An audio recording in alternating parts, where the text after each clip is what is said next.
Welcome to Kenton's videos. Enjoy the video. You begin by confirming the exact update error code. This narrows the root cause quickly. Once done, make a system restore point and copy critical files to an external drive so you can recover if needed. Next, run the built-in Windows Update Troubleshooter. This automatically resets common services and permissions. You'll see what it changes, take a screenshot or jot notes. These first actions preserve data and collect facts, which makes the deeper repair steps effective and safe. Now you tackle the middle, technical steps. First, open an elevated command prompt and stop WUAServe, crypt SVC, bits, and MSI server so files aren't locked. Then run dism with /restorehealth to repair the component store, followed by sfc/scano to fix corrupted system files.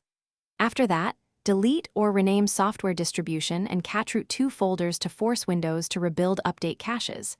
If an update is stuck, remove pending. XML. These actions repair service, file, finish by restarting the services you stopped and rebooting. This lets Windows reinitialize with repaired components.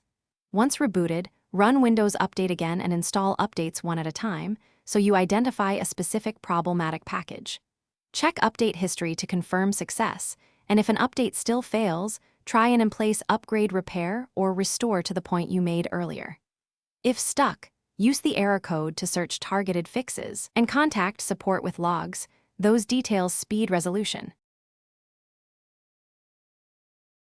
Thanks for watching. Consider subscribing if we helped you.